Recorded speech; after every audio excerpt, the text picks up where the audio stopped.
Hello, welcome to InterFace Gambia. I'm your presenter Lamin Jammeh with my brand new show called the Jollof Show.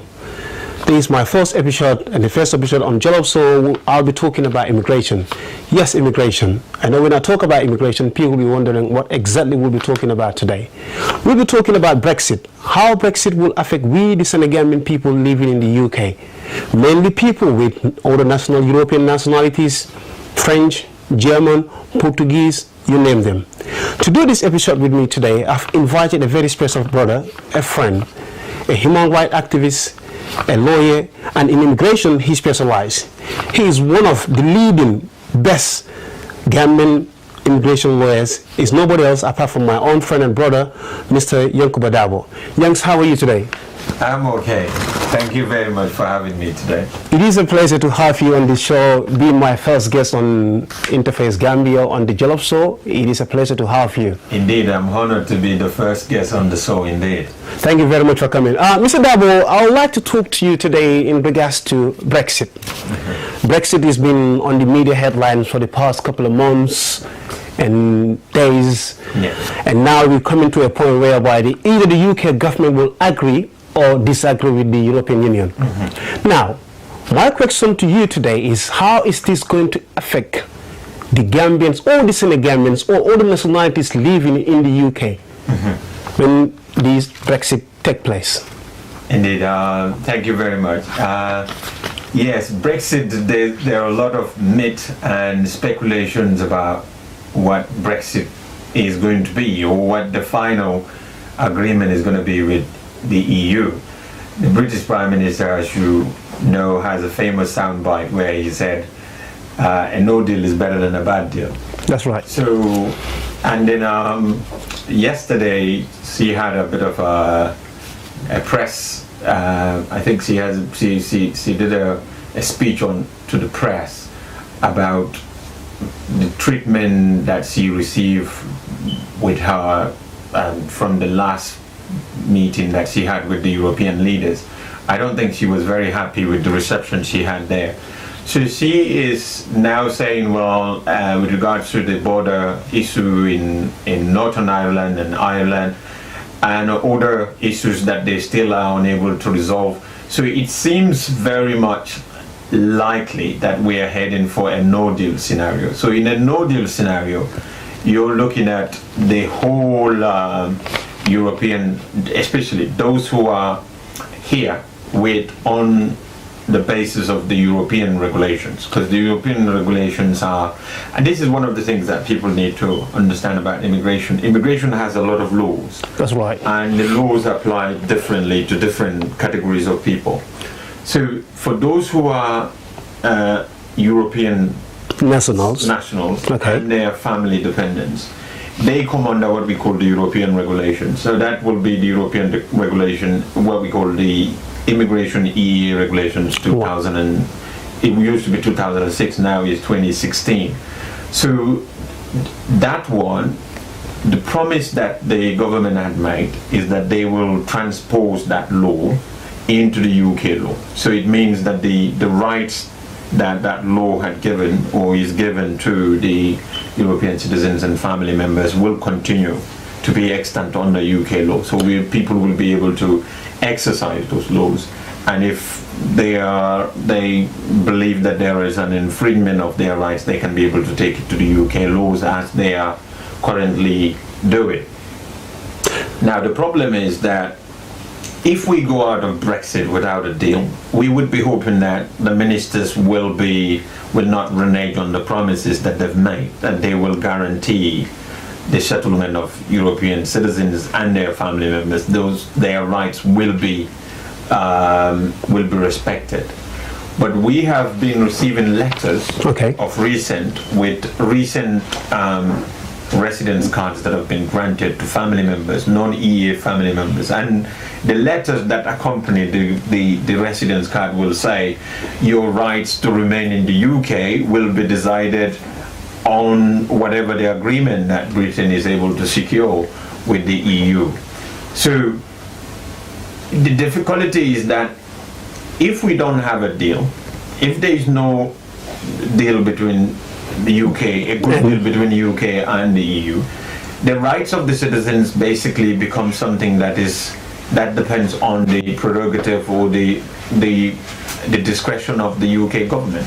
And the UK government can decide, well, we want to either they can say, well, those who are EU citizens will need to meet certain financial requirements as they are applying to their own citizens. Okay. Or they could say, well, you have to have this or you have to have that. But I don't think the status quo as at present will be something that they will probably maintain, especially with regards to, because the EU family dependents, they benefit from this the much lesser application fee for their applications. If they go out of Brexit, one would think that they will then say, well, there is no subsidy coming from Europe with regards to application fees, therefore why would it's not fair for us to charge dependents of UK citizens this huge amount of money and then the EU citizens not be paying that much money. That could be an issue. In terms of whether they're going to deport them, I would say no. They will not deport anybody. They've already made a promise that they will give them settlement. They will give EU citizens and their family members some form of settlement in the UK. So what is going to be those settlements? What name, under the UK immigration law, what name are they going to give those? I think it would be, we would say it would still be resident card. It will still be resident card. Maybe. So when you say resident card, is it going to be a permanent resident card or an indefinite right to stay in the UK? I think those that have been here for 5 years would be given permanent residence card, as it is the current EU members? Yeah. Exercising EU laws? EU laws, yeah. All right. And then those family members of EU members who have also lived in the UK for 5 years, I believe they too will benefit from that permanent residence sort of discretion. The problem is, it's about those that have not been here for 5 years and those that have not even registered so far. So I think those people, they might, depending on how long they've been in the UK, if they've been here less than 5 years, I think they will want those people to be registered as resident card. Though the minister seems to be given the impression that they are all going to be given settlement. Okay. Settlement. But I don't think they will give everyone settlement. I think from experience of how these people dealing with the UK, the European Union, and the whole UK immigration system itself, I would say that I don't think they will be that generous.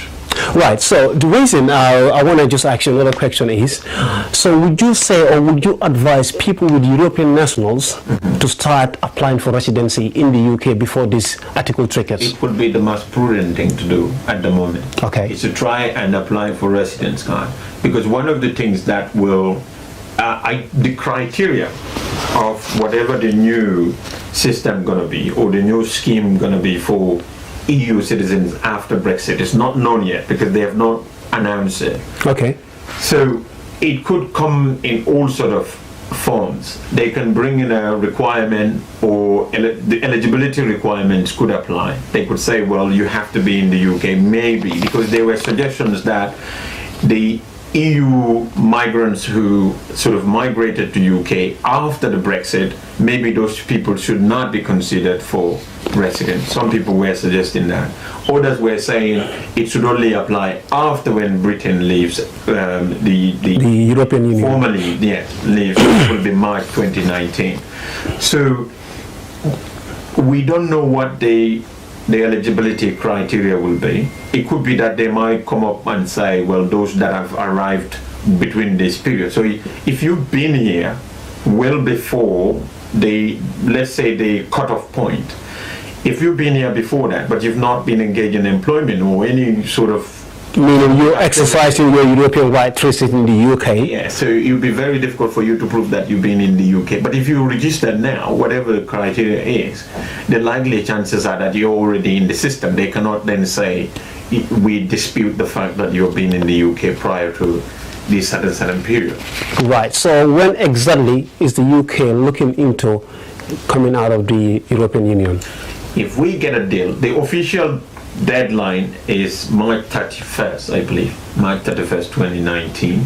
But they did say that there was, because they don't want, there is this talk of a cliff edge Right. sort of like exit when everything just comes to an end. So they talk of a transition which takes us to I believe it's 2020 or 2021, which gives us another 2 years after 2019. But it all depends on whether we are able to secure a good deal or a bad deal, or a no deal.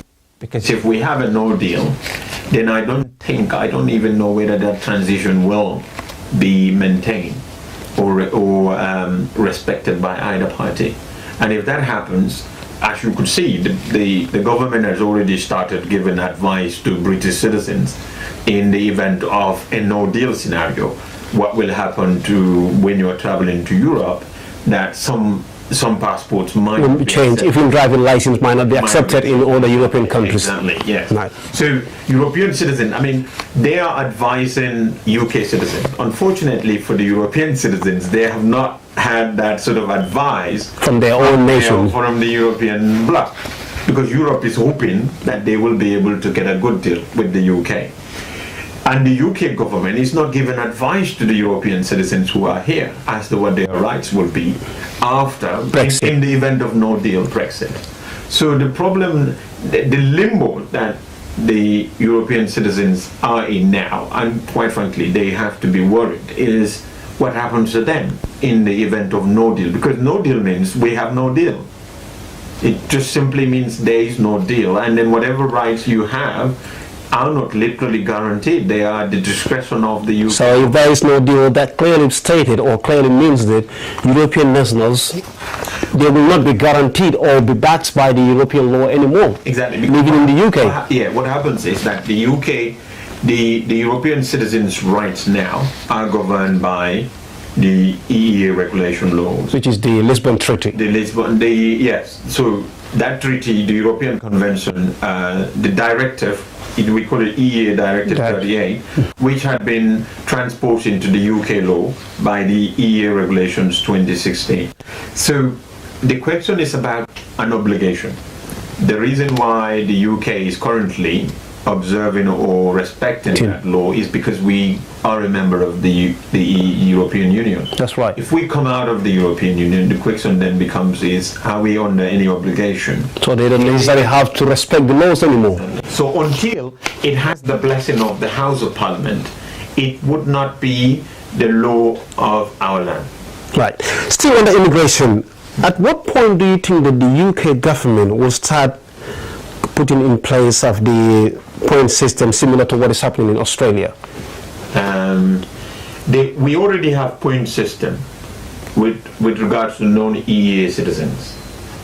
We already have point systems. So people coming in as students have to meet certain points criteria, as well as people coming in for work and highly skilled migrants. They all have to meet certain point criteria.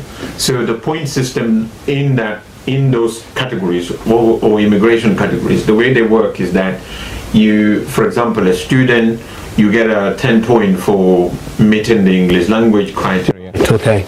And then you get a 20 point for finance criteria. So there's a maintenance requirement which will say you need to have 800 if you're going to be living in London, Greater London area, and then 600 if you're going to be living outside of London. So, and then the other thing is you need to get a school, a sponsorship certificate from a school. That also gives you certain points. Right. And then the institution that you get the certificate from will also give you points. So the same thing with employment as well. So that point system, what they're talking about is sort of like implementing that sort of, or adopting such policy for EU citizens as well. But non-EU citizens, they are going through that point system, except cases where we have human rights and Article 8, and that is the cases of family members who applicants or dependents who are trying to join family members. Thank you very much, Mr. Dabo. We'll just take a short break with viewers of InterFace Gambia. I'm your presenter, like I said, Mr. Jammeh Lamin, with our brand new show here called The Jollof Show. We'll take a short break and we'll be shortly back with you again.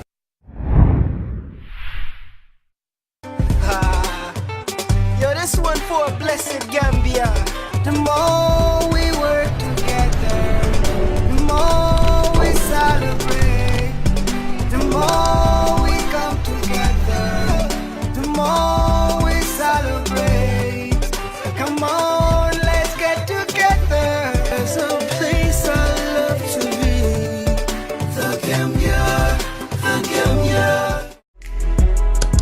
A date for your diary. Gambian Fashion and Exhibition Weekend. Designers are welcome to register interest. It's all about raising awareness of the fantastic work being done in our community. Award night, fashion night and exhibition nights of top class only. Allô bébé, ça va? Ça va, je vais bien, merci. Et toi? Ça va bien. Et moi, j'ai toujours pas encore reçu l'argent pour la dépense des enfants. J'attends toujours. Ah oui, c'est vrai. Waouh. Actuellement, je suis au travail. Je suis tellement pris, mais bon, je sais pas, je pourrais pas me déplacer. Voilà, je pourrais pas me déplacer. Est-ce que je peux le faire plus tard? Ok. Mais il y a une autre possibilité. Tu peux télécharger l'application de ta Cash Minute online. Cash Minute? Non, jamais. C'est quoi Cash Minute? C'est une application mobile. Tu télécharges ça dans Play Store. Oui. Ça te prend même pas 5 minutes. Je suis là, je t'attends. Fais-moi signe une fois que c'est prêt. D'accord. Attends, je vais vérifier. Je vais le télécharger tout à l'heure. Ok.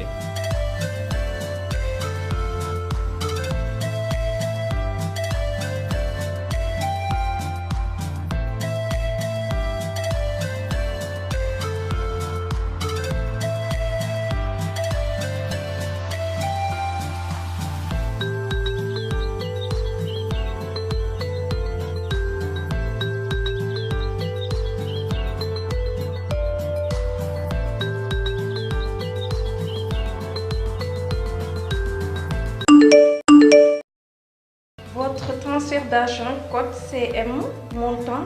Ah, que c'est rapide. Je vais devoir filer à la poste. Mais avant ça, allez, oui. Bébé, tu as été génial.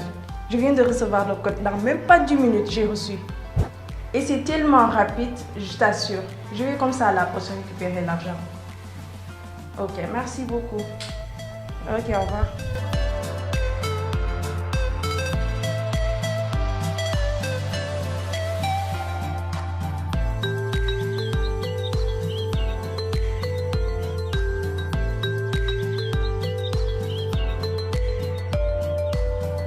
Vous vivez en Europe et désirez envoyer de l'argent à vos proches en Afrique. Alors pensez à Cash Minute.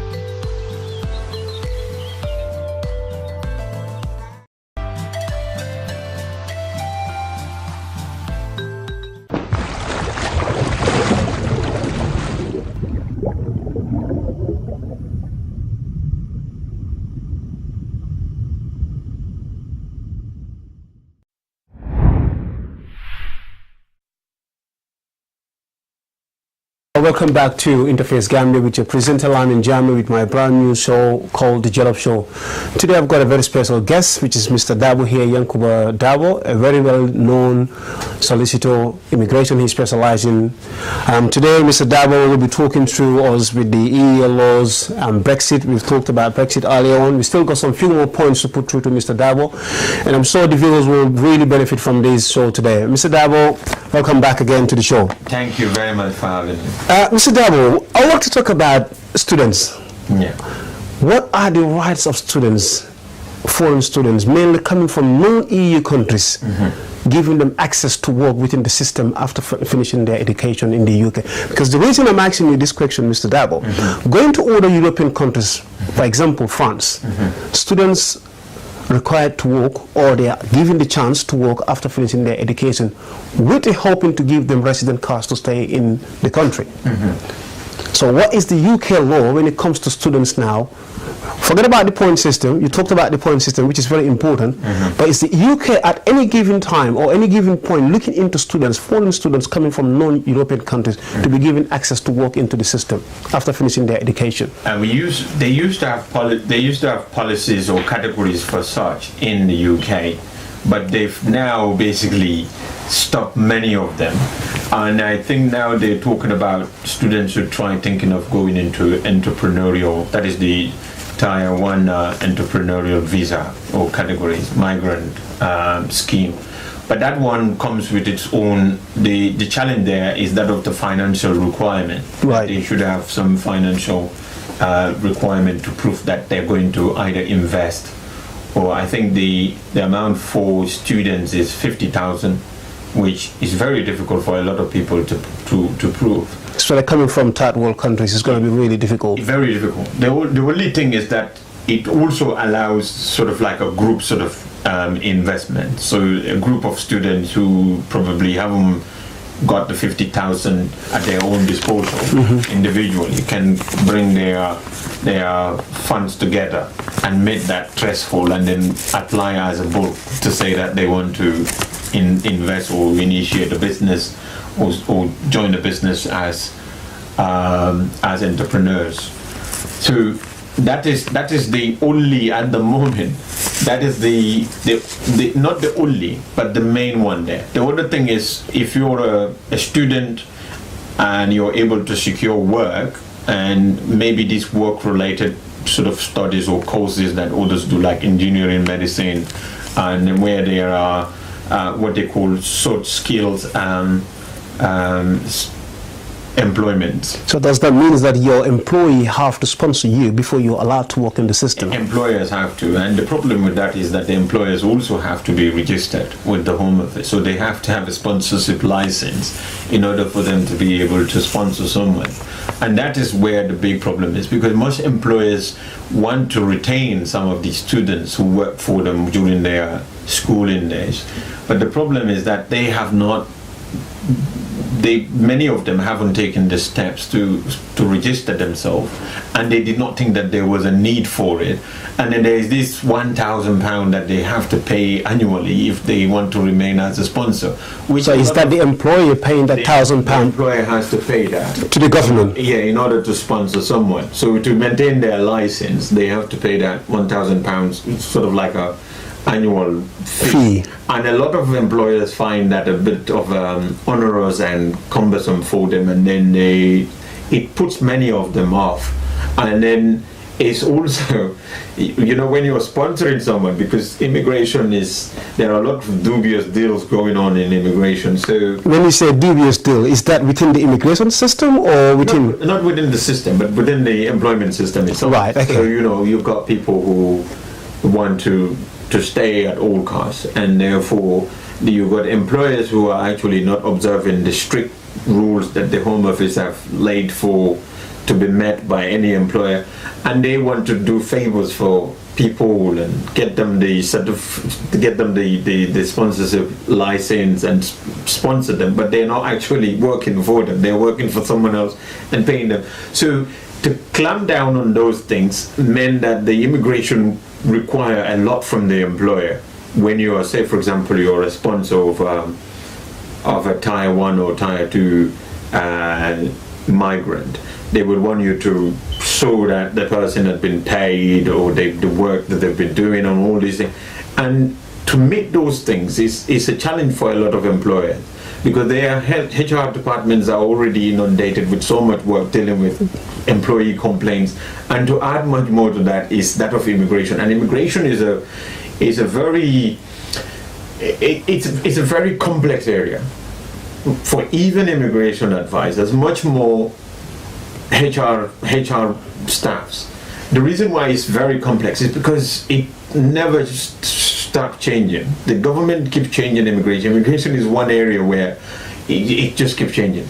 Right. And the reason why it has to change is because they have to try to close loopholes, and because they will always be. So you yourself saying that, so you agree that there's quite a lot of loopholes in the system within the immigration system? There will always be loopholes. Right. Managing human beings will always be a challenge for any system. No, because the reason I'm saying that, I think it's not fair on students, especially foreign students coming from non-EU countries. Because I mean, coming into this country paying quite a lot of number of thousands of pounds, and then leaving the same country with your degree or with all your qualifications without any work experience is quite difficult when you go back to your country. Despite the fact that most countries will appreciate it when someone comes from the UK with certificates, but at least that job experience that will allow them is very important. Very, very important indeed. They used to have a postgraduate scheme, which used to be in extent for students, but they just all of a sudden, because the way our system had been working, as we all heard from the media, there was a hostile environment for immigration, And that obviously had affected students, and that's why many of those postgraduate scheme and everything else were taken off from the immigration rules. The universities, I believe, universities and other institutions, they're not benefiting from it as well, because many international students are now trying to go to other countries. Absolutely. Where after their studies they get the opportunity to be able to work and get experience. And the UK universities have to compete with those countries. And this is something which the universities have been trying to make to the government, but the politicians have not been listening. And the reason why they have not been listening is because xenophobia had been a big issue in this country and continues to be, and that's probably one of the reasons why Brexit happened. That's true. You know, so the politicians feel like they are under some pressure to control migration, and as a result of that, they're not listening to the university professors and university deans and chancellors with the complaints they are making, that their student numbers, the numbers of students they are attracting internationally is going down. And the reason why it's going down is because other countries are offering more to international students than the UK is offering, and it's because of the hostile immigration environment that we have. The new minister said they're going to change that. We hope it will reflect in the way they're in towards the student, because students are very important revenue generating for universities, in order to enable universities to fund research and many other things. So that is something which people need to understand, but people in this country don't understand the benefits of immigration. All that you hear in the public, in the media, is about the negative aspect of immigration. Immigration has always been like that. As you know, it's been in here or any other European country. Yeah, that's true. But when it's still talking about immigration with the UK, how long has the person has to be in this country illegally before he can obtain or apply for a residency legally? Legally. Yeah, illegally before they can apply for a residency to be a legal person in this country. Okay, so until July 2012 or 2013, July 2013, if you've been in this country, what we call unlawfully, or either unlawfully or as an overstayer, if you reach if you reach 14 years continuous residence in the UK, have not left the country for more than 6 months and back, within the 14, if you reach the 14 years, you can apply for, then it used to be indefinite leave to remain. Okay. You know, what the hostile immigration environment did is they took that provision from the immigration rules and then replaced it with what they now call private life, which now means that it has certain criteria. Basically, if you've been in this country unlawfully or without irregularized, it will say you can apply for leave to remain as a person who has established private life under the immigration rules. Under the EU immigration laws or the British immigration laws? British immigration law. Okay. British immigration law. So you can apply and then you will get, but the years for that one is 20 years. So you have to literally be here. If you're an adult. So from 2013 up to date today, that has been changed to it has been changed to 20 years. To 20 years. 20 years is now the benchmark. But that applies to mainly over 25s. If you're under 25, you need to prove that you've been here, you've spent half of your entire life. Yeah. So if you entered, say, you're under 25, you're say 24 years old.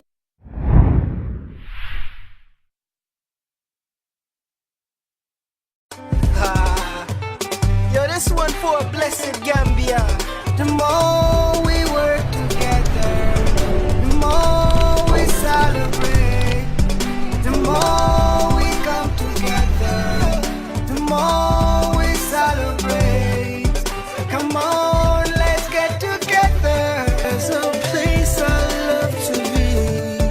The Gambia, the Gambia. Allô bébé, ça va? Ça va, je vais bien, merci. Et toi? Ça va bien. Et moi, j'ai toujours pas encore reçu l'argent pour la dépense des enfants. J'attends toujours. Ah oui, oui, c'est vrai. Waouh. Actuellement, je suis au travail. Je suis tellement pris, mais bon, je sais pas, je pourrais pas me déplacer. Voilà, je pourrais pas me déplacer. Est-ce que je peux le faire plus tard? Ok.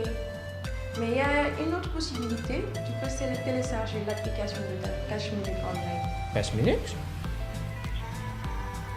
Non, jamais. C'est quoi Cash Minute? C'est une application mobile. Tu télécharges ça dans Play Store.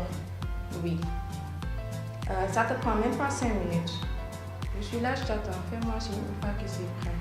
D'accord. Attends, je vais vérifier. Je vais le télécharger tout à l'heure. Ok.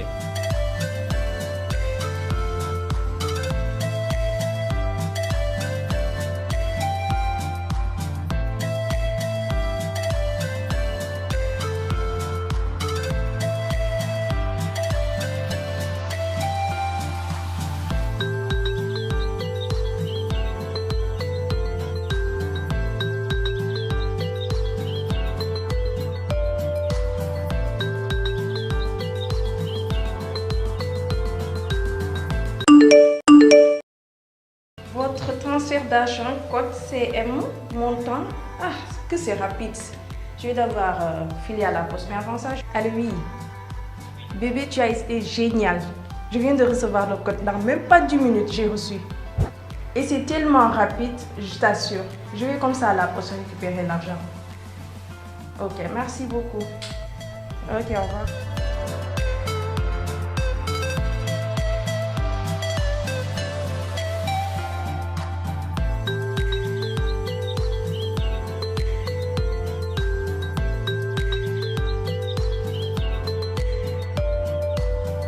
Vous vivez en Europe et désirez envoyer de l'argent à vos proches en Afrique. Alors pensez à Cash Minute.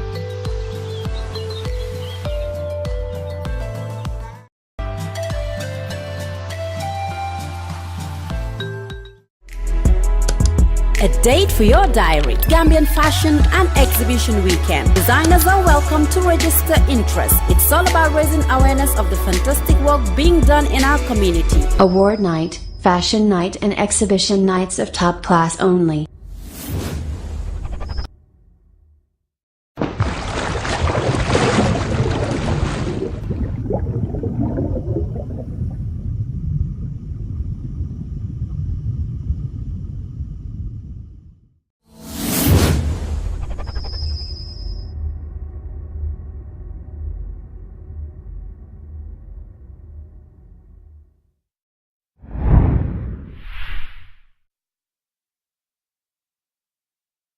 And if you can prove that you entered the UK when you are, say, 9 years old, and you've been here from 9 years to now, then you should be able to apply for that private life as well. Now, someone who's an adult who's got a child here and is living in this country for the past 20 years illegally, how about the kids of those persons? Are they going to be entitled for citizenship or permanent resident or right to live in the UK? What happens is, if a child was born in the UK, the court has now settled that point, because previously the Home Office used to say that if the child is born in the UK, the child is probably as illegal as the mother. And then the courts now say the child born in the UK is not illegal because when he was at the point of entry, there was no immigration officer there. Yeah. So he was born in the UK and therefore he hasn't entered the UK illegally. So that child remains in the UK. They have not said that. But that child was born illegally in the UK. That's what the Home Office would want to say previously, but now the court said that that is not the case. The child is not here illegally. So the child cannot be removed because the child is not here illegally. You know what I mean? So, but the child cannot also be able to obtain legal status. Why? Why is that? Because of the mother. You know, the child takes the nationality of the mother. That is the nationality law of this country. So the child takes the nationality of the mother. Of the parents.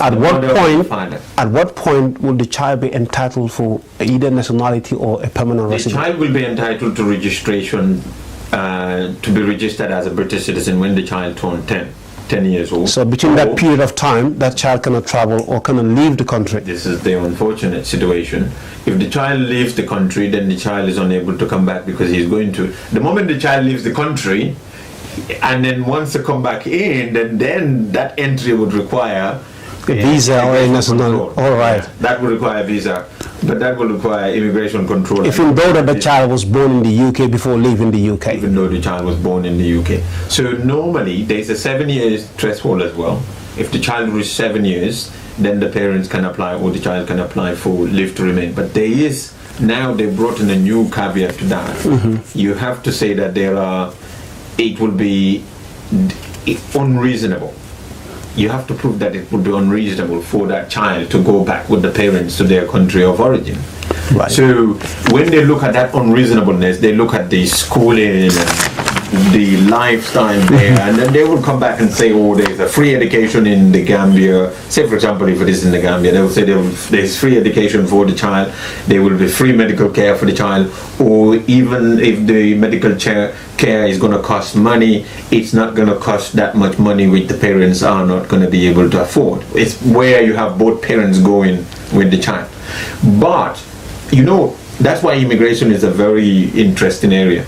Because if, say, for example, the mother has no paper, meaning no resident to live in the UK. But the mother has a child here with a man who doesn't have paper, but that man who has a child with another person who has paper, then you see, all of that makes it even more complicated. And in those scenarios, all of them would end up having paper, because they will say there is an insurmountable obstacle to relocating the family to the country of origin, because of the fact that there is another child there that has status, and that child cannot be able to go with the family as a whole.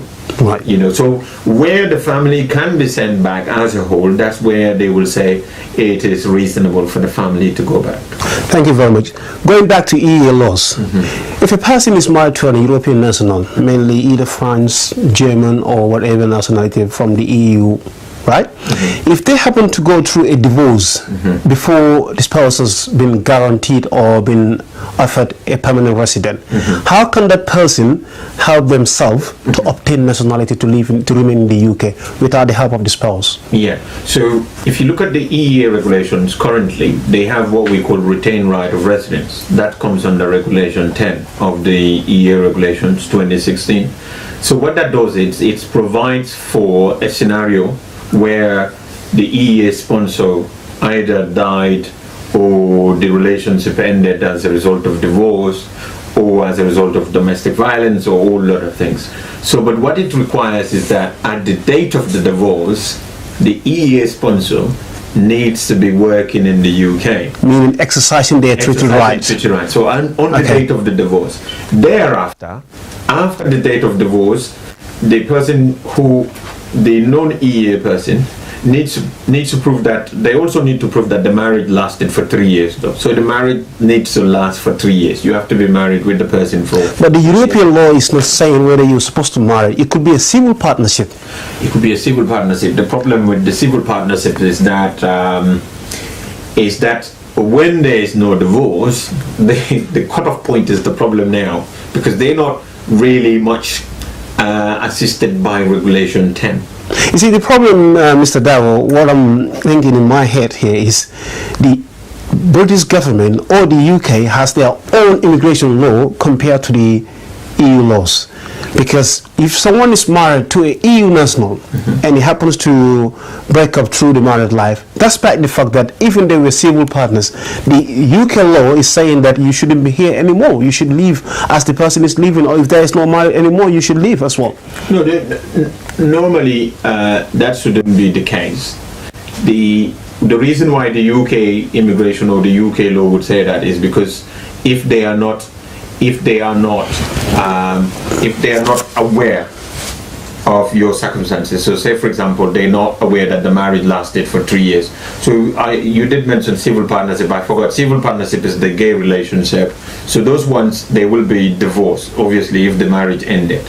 It's the unmarried partners ones which can be tricky. But the UK law cannot ask you to go because your sponsor had left.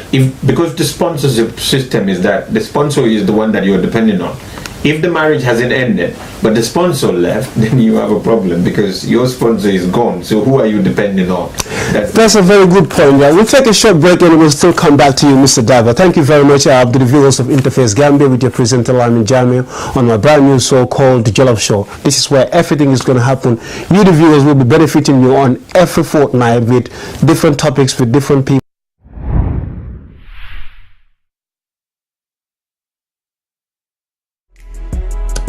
A date for your diary. Gambian Fashion and Exhibition Weekend. Designers are welcome to register interest. It's all about raising awareness of the fantastic work being done in our community.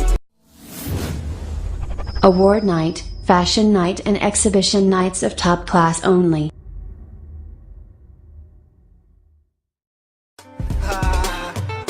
Yo, this one for blessed Gambia.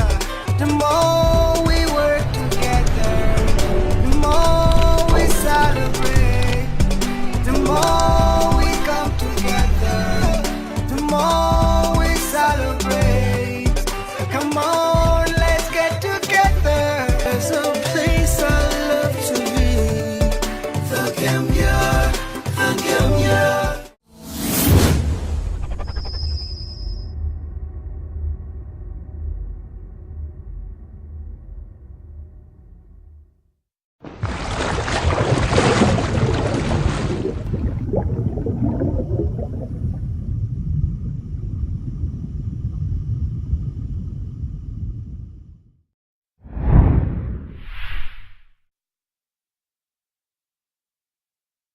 Hello, welcome back to InterFace Gambia with your presenter Lamin Jammeh with my brand new show called The Jollof Show. Today I've got a very special guest. We've been talking about immigration. He's one of the leading immigration lawyers in the UK, Gambian immigration lawyer in the UK, if not the best. Mr. Dabo, we've been talking about immigration. We talked about Brexit, we talked about EU laws. Mr. Dabo, how does domestic violence affect someone's immigration status in the UK? Yes, so domestic violence can indeed enable someone to be able to remain in the UK, provided that there is evidence and then one is able to convince or satisfy the requirements of the immigration rules that the person indeed suffered domestic violence and that domestic violence also resulted in the breakdown of the person's marriage. So these are some of the criteria. So one of the things that people, in terms of evidence that one needs to provide in order to satisfy the immigration rules or to convince the immigration caseworkers that the person indeed suffered domestic violence is that they want to see that the police were involved, that in one or two of the incidents that happened, that you, the victim, had called the police and the police had taken steps against the perpetrator or the person who had been, or the assailant. That is one of them. The other one is that you had also reported this domestic violence that you've been suffering or you've been going through with your GP, or that you seek help from women in refuge and other sort of credible organizations or independent organizations that help women who suffer domestic violence. So you must be able to provide those sort of evidence. Otherwise it would be very difficult for one to just turn up and say, well, I have suffered this amount of abuse from my previous husband, but you've never reported it to the police. And this, unfortunately, it's a scenario that happens to a lot of people. A lot of women from our part due to cultural reasons find it very difficult to report their husbands. But why do you think they're finding it difficult to report their husbands? Because it's against their culture. Culturally, some will say religion also has a role in it to play. Yeah, because women are, people will say when you're going into marriage, one of the admonitions you get from our parents, especially from our background, is that you have to, they will say, you have to persevere, be patient. So that is something which runs through them all throughout the marriage, and they will tell you marriage is pain. But here it's a different psychology here. Here they don't accept abuse. Whatever physical or mental suffering that one puts or subjected their spouses through is not accepted under the laws here. It's seen as an abuse. And some women also, because of lack of awareness, they would think that because this is the person who brought me into this country, my whole life depends on this person. And sometimes the husband will tell them, or the wife will tell them, that it's either you obey whatever I put you through, or otherwise you go back to where you come from. So they will not know that they have any rights or that there are any provisions under the laws which can protect them. So for those kind of people, even calling the police for them is a big threat. That's right. Because they will see that if I call the police, the next day after the police leaves here, my husband is just going to revoke my immigration status. It's going to basically destroy my immigration. Knowing that the immigration status doesn't even, the husband has no rights to revoke your immigration status. Yeah, but because this is the man that brought me into this country, so we're talking about people who are not very educated. That's right. Who don't even know much of their rights, even in the countries that they come from. They literally, and then the husbands basically, or the wives, because whenever people talk about domestic violence, we tend to see that's right. We shouldn't be also forgetting that domestic violence covers effort. It could be a man that's facing it, or a woman. In fact, women are worse. Women can be worse. In fact, when a man is going through domestic violence from a woman, that tend to be even worse, you know. And a lot of our brothers who are married, like the Bumsets, when they are here, they also go through a hell of a time from their women. They abuse them a lot. We've seen it so many times on the papers in the UK. We've seen that happening so many times on the papers in the UK. Exactly. So the problem is about people not knowing that they actually have a right, and that they can have leave, or they can have settlement or status in the UK without the support of the husband, if the husband basically subjected them to domestic violence. That is something which I think is a very important message to send out there. It's for our people to know, for both women, and basically we don't want people to, but you know, to use that, because that should be very clear as well. That is why the immigration said you have to provide evidence. Evidence. The police has to be involved. The reason why they want the police to be involved, because you don't want someone who just literally is in a marriage that which he's not happy and wants to find a way out of the marriage, but at the same time wants to be able to retain their right to stay in the UK. Yeah, they can come up with whatever excuses or stories, fabrication, and say, this is what my husband has put me through, and even call the police on false allegations. But you know, when the police comes, when they attend to the scene, they will be able to tell what the person suffered from, or what they've been subjected to, whether it is self-inflicted or it is inflicted by the other person. So these are some things that the immigration want to look at. And if you go to Women in Refuge or your GP, they'll be able to see all of these things, because you know, it has to be fairer. We don't want, the system should not be open to abuse, so that other people will not abuse it by just trying to take advantage of innocent people and implicate them, or sort of throw whatever allegations they find convenient, just for them to be able to stay here. So the balance has to be there. But if someone is actually going through or suffering of DV, then they should know that they have a right. And it's also clearly a very big crime against the law of this country to make false statements about domestic violence just to retain your citizenship or your right to stay in the UK. And that runs throughout, because no matter what papers you end up having, even if you become a British citizen, if it can later be proven that you have actually obtained that status through deception or false misrepresentation and other things, even if you are a British citizen at that point. So your status could be revoked? Yes.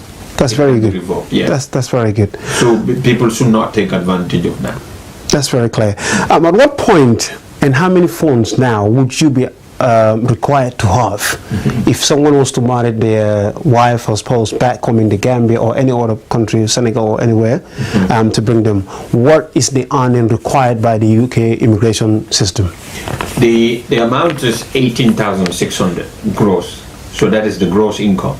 So sometimes people think that that is the net you are required, the net amount, but it's the gross income you're required. So if you're earning, say, 1,000, let's say 1,500 before tax, or 1,600 before tax, if you multiply that by 12, you are likely to be well over the 18,000. The 18,000 earning, yeah. So that is what the requirement is. But of recent, the law has changed as a result of a court case which went all the way to the Supreme Court, and they said that third-party support is also acceptable. Accepted. Okay. So if you're not earning 18,600, if there is a shortfall, so say for example you're earning 14,000 or you're earning 16,000 and there's 2,800 or 600 left, you multiply that 2,600 by 12. That might be an amount of, say, an additional income of £300 or £400. You can then have a family member or a friend or someone who can be able to prove that they can indeed have that kind of the amount at their disposal. They can write a letter to say that they can make an undertaking to say that we will support this person if their family member joins them in the UK until the family member is able to secure a job. Because the family income will change. Absolutely. As soon as your spouse joins you and also obtains employment, and because her income in addition to yours will obviously go beyond the 18,600. So it's 18,600, and if there's an additional applicant dependent like a child, then you have to get, I think it's 3,600 on top of that for the first child, and then the second one is 2,400. Which you have to pay yourself. Which you have to prove. So if you're applying for your wife and one child, you need to have at least. And not also forgetting the NHS fee as well that you have to pay, which is £500. Yes, of course. The NHS fee is £500 for them. But when they're paying it overseas, because they use this wall pay. Yeah. When you're paying it, they charge you in dollars. So they use their own exchange rate, which tend to be. So some people will tend to allocate or budget the 500 for the NHS surcharges, and when it comes to payment, they would find that the amount is short, because the way the exchange rate goes, it might mean that you are required to pay more, because that wall pay is contracted by the Home Office, and they also have their charges on top. On top of that. So you end up paying about 600 or 700 for just NHS surcharges, which the law said is supposed to be 500. And the immigration fee is also separate from that. So there is an immigration fee. This 18,600 is a maintenance requirement. Right. So the maintenance requirement is to prove to the immigration officer that if my dependent joins me in the UK, we will have enough money to maintain ourselves without requiring additional recourse to public funds. So I wouldn't need to go and apply for benefit to support us. I have enough money, and that funds is that I am working and earning more than 18,600. Now, how about when, after paying all this money to the immigration to apply for a family member to come from back home, and they end up being refused a visa, as the person has the right again to claim his money back from the immigration, which we have seen in so many cases? You don't get your money, you don't get the application fee. So the application fee for entry clearance as a spouse, that in itself you would be paying around 1,600 pounds, about 1,600 to 1,800 pounds. So that 1,600, 1,800 pounds plus the NHS fee, which is 500 to 2,000 pound plus.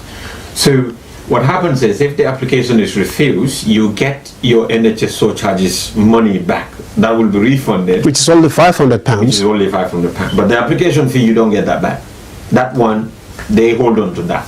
That is, they will say, we use that money to process your application. So the caseworker that has to look at your papers and make a decision needed to be paid, and we have to pay him or her. But this study has shown that though they're charging people almost 2,000 for an application, the caseworkers' fees or the amount they need to pay the caseworkers for those cases only cost them about 300 to not more than 500 for nothing. Cost them more than 500 for each applicant, because the caseworkers don't need to spend 2 days on that. And if you look at their hourly rates, they're not getting that much. They don't get that much paid per hour. A question that most of the viewers of InterFace Gambia would like to ask you, you yourself being an immigration lawyer, how far do you charge your clients and how much do you charge them per case? And that would depend on the complexity of the case. So when the case comes, we have what we call initial consultation. We charge £100 for that. That's a standard £100 for consultation. Is that £100 an hour or standard £100? No, consultation sometimes you can tell someone we will charge you 1 hour for consultation, and then they come before they even finish their story, it's gone over 1 hour.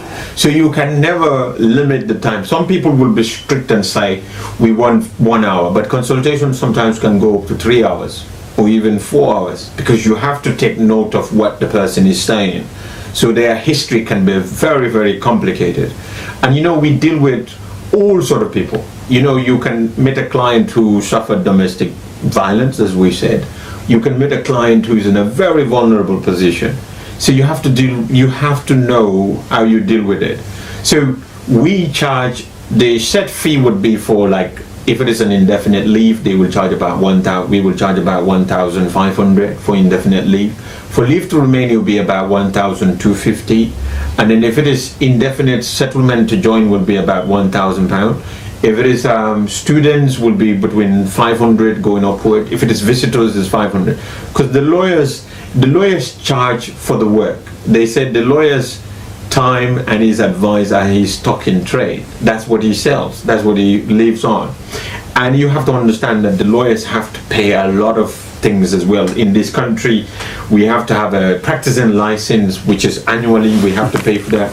We have to pay an indemnity insurance that covers for whatever risky advice we're given, to cover us in case people are not happy or they act upon our Which is one of the reasons I'm going to ask you this question. At any given point, do you realize as an immigration solicitor that this person, the case that he wants me to work, he or she wants me to work on, is purely based on fails?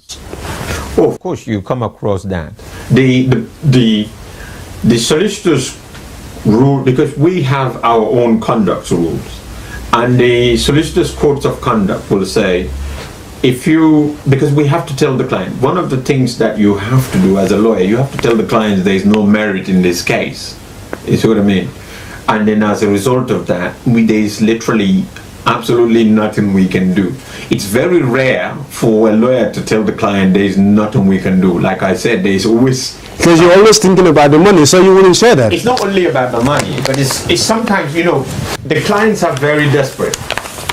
It's not just the money. It's like the clients would want you to do something magical, and it's very difficult. Yeah, but at one point, you will know that clearly this case that this person is giving me is a no-win case. But tell the client you need to pack your things and go back to Gambia. It's not a problem. Just be very honest with them. I'm going to bring a scenario to your attention.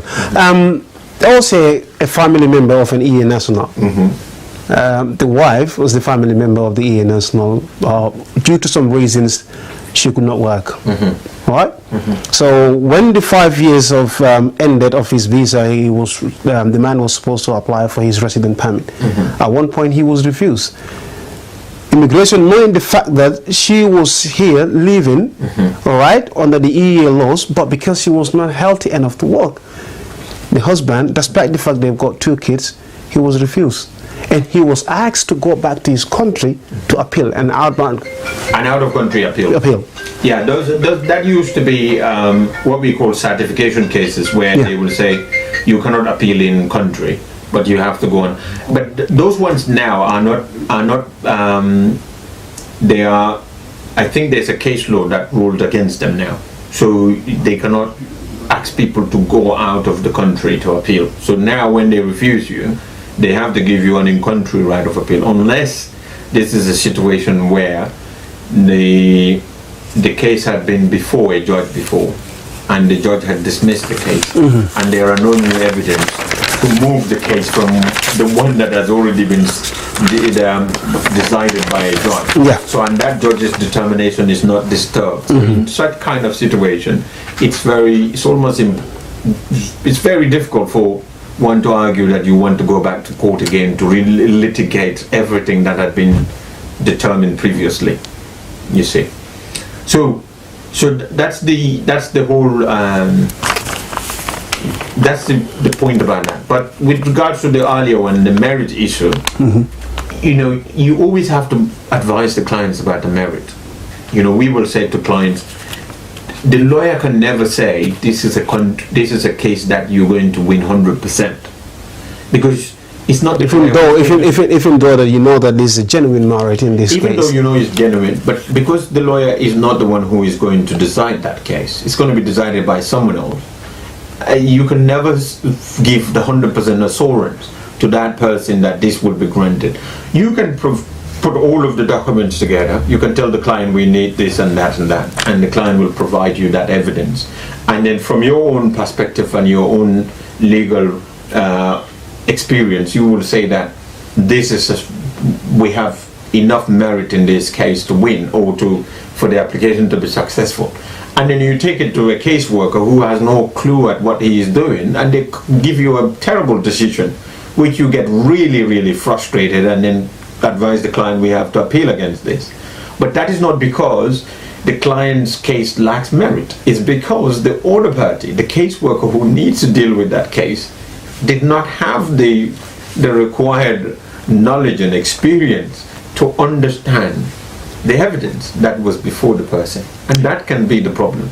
You've mentioned caseworkers numerous times today.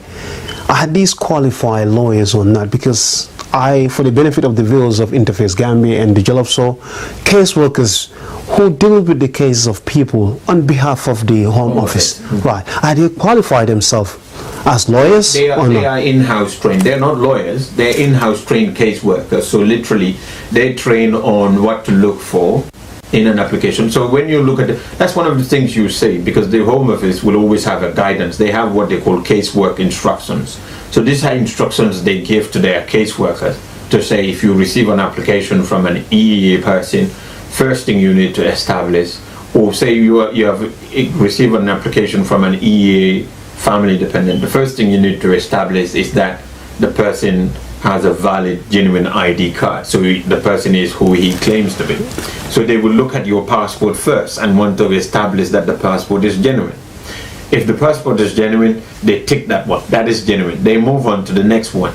Is there is the person qualified to be a family member? Now, qualified to be a family member, you have to be either married to the person, or you are the child of the person, or you are the elderly parent of the person.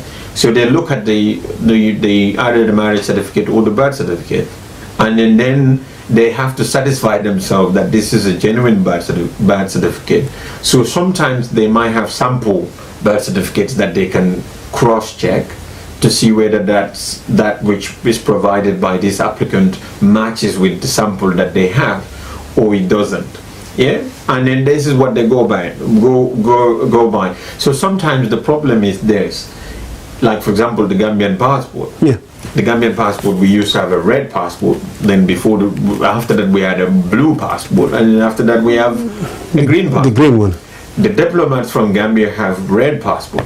So if you send a Gambian passport, a Gambian diplomatic passport with a red colored one, to an immigration caseworker who is going by the samples that they have, they look at the sample as a green passport, and then this person has a red passport, they'll just send it back to you and say, we don't accept this passport, we don't think it's valid because it is red in color, and the Gambian passports are supposed to be green. Right. We have a lot of these kind of scenarios where they will even tell you, you've provided us this birth certificate from the Gambia, it is not accepted, or this marriage certificate is not accepted. And unfortunately for us, because we tend to have a lot of mistakes on our documents from the Gambia. I mean, the Kadi marriage certificate is one of those. In one of the columns there, instead of bridegroom, we have bridegroom, and that is still there. And so that's the Kadi marriage certificate from the Gambia. From the Gambia, we still have, at some point, instead of bridegroom for the man, yeah, they have bridegroom. So, which is so interesting. And then I had actually been in cases where the immigration officers were trying to say that this marriage certificate is not genuine because a genuine marriage certificate from the Gambian authorities would not make such trivial mistakes. So, but is that Cardi marriage certificate allowed and accepted within the immigration system in the It is. It is allowed and accepted. Yeah, it is accepted. Right. Another question I want to ask you, still on the marriage certificates you just talked about now, is why is it that the Church of England, the marriage certificate from the Church of England is accepted under immigration laws here, but other faiths marriage certificates are not allowed in the UK? It's just all part of this immigration, hostile immigration environment. So they believe that Church of England churches are very difficult to bribe or to connive with and do all kind of dubious marriages. And the same, likewise, the registry. This is the belief. So for immigration purposes, they are saying that they are not accepting any other marriage certificate other than the marriage certificate issued by the Church of England, because the Church of England is seen as a national institution, and the registry is also seen as a national institution. The other mosques and everything, they are not seen as national institutions. They are seen as faith, sort of like organizations. Some of them independent of any other one. Some they have subsidiaries all around the country. So they're saying that national institutions would be very thorough with their checks in conducting such marriages, whereas the other one, only God knows what happened. So this is why the Church of England is allowed. This is why Church of England and the marriage general registry marriage certificates are accepted here. But for only immigration purposes, all the other purposes, they are indeed seen as... But can our embassies, can they register within the immigration system so marriage are allowed to take place, Because the reason I'm asking you this is post-marriage, they were allowed. Yeah. Post-marriages, they were allowed. And I know few embassies that have took place, that those marriages are taking place in those embassies before. You see, the UK law, the UK law's recognition of marriages is very simple on the UK law. If it is a marriage that happens in the UK, it will be recognized. So depending on what the marriage certificate is being used for. Yeah. So if it is used for proving that I'm a spouse of someone, not for immigration purposes, then obviously those marriage certificate would count. So say, for example, if it is a divorce proceeding in the family court, you will not say that the family court will not accept a marriage certificate or nikah certificate that you got from a mosque or somewhere else, But for immigration purposes, immigration will not accept that. When it comes to overseas marriage certificates, the UK law is very simple. It recognizes that marriage certificate so long as that marriage is recognized in the country that it took place. Right. So a Qadi marriage certificate, a customary marriage certificate, a Christian marriage certificate, any other marriage certificate, so long as you can provide a provision of the law of your country to say that this is what the law said about this marriage, or it is accepted, or there is an institution. So what people do is, if it is whatever marriage certificate it is, whatever type of marriage it was, if they come here, they take it to their embassies or their high commissions, and the high commission or the embassy will authenticate it to prove that that marriage is genuine in their country. When that country accepts that marriage is lawful in their country, the UK law said it has to be accepted. So then the certificate could be used within the immigration system this too. is why we call proxy marriages. So this is the marriage where both Gambians are here and the marriage is done in the Gambia. The UK will say, well, both of them are here, but the question is no longer for the UK law to decide. It is for the Gambian law to decide. So how long a case like that, how long will it take before the person could be granted a status? Exactly the same length as anyone who got a marriage certificate here.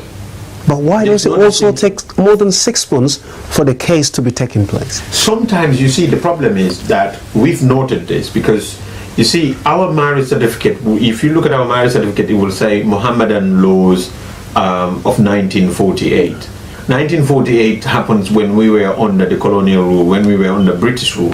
So Britain still has those laws, because those were laws passed by the House of Parliament. The Gambian marriage certificates are supposed to get the provenance, they're supposed to get their authority from the Constitution. But what happens is, because of the laziness in our system, and our authorities cannot be bothered about, because obviously Gambia, the only people who need marriage certificate are those that are traveling abroad. That's right. Those in the Gambia don't need marriage certificate to prove that they're married. The whole society will know, you know. Someone is married. Yeah, so the marriage certificates that we have, as the printers, the government printers still use the same template that they had since the colonial days. And the marriage certificate, instead of saying Constitution of the Gambia, it still said the Mohammedan law. The Mohammedan laws had made stipulations. For example, a Qadi marriage that happened in Banjul, it says the marriage needs to be registered within a month. The problem we have is, we have people registering a marriage today, but they will say the marriage happened in 1993. So when you send that to the Home Office, they will just refuse it, because they have those laws with them there. Right. So that was a law passed by Britain, and we are relying on that to authenticate, to prove our marriage. And then, but the marriage certificate is saying the marriage was registered at the Qadi court on the 22nd of September 2018. And then when did the marriage take place? The marriage took place on the 19th of January 1991. And then they're saying your marriage happened 20 years ago or 30 years ago, and it's only been registered now. And the law, the Mohammedan law, says that this has to be registered within a month. I mean, I had many of these cases. I didn't even know these things before, and I was trying to talk to lawyers. At one time I was even talking to the marriage registrar in the Gambia about look, why is it that you people are registering marriages that are 2 decades old or 3 decades away? And they're like, well, it's not a problem here, it's normal, it's okay. But here, try to explain that to a lawyer that is representing the Home Office. He is trying to tell the judge that this marriage cannot be accepted because it was not in accordance with the laws of the Gambia, and therefore the UK law cannot recognize it, because the UK law can only recognize a marriage that follows the rights, the marriage rights of a particular law, and this one has failed that. This is where the problem, Qadi marriages have been having problems, you know. If it happens in Carnifing on the other side, as long as it is not done in Banjul, if it happens outside of Banjul, that marriage certificate, you can register it even 20 years old is fine. But so long as it happens in Banjul. And then the other thing it requires is that if the parties are, the Qadi is registering it in Banjul, the parties to the marriage must live in Banjul, or one of them must at least live in Banjul. Okay. But you have people from the provinces, everybody's Qadi certificate from Banjul. That's the problem. That's right. But thank you very much to Mr. Dabo. It was really a pleasure to have you on this show today. Thanks to the viewers of InterFace Gambia. Like I say, I'm your presenter, Mr. Jammeh, with my brand new show here called The Jollof Show. Expect more to come for you, the viewers of InterFace Gambia. I'll have different guests here that will be talking about also how to improve child education in the Gambia and women education, how we going to empower women in the Gambia. Thank you very much, Mr. Dabo. It was a pleasure to have you on our show today. Thank you very much. Thank you so much for having me. Thank you.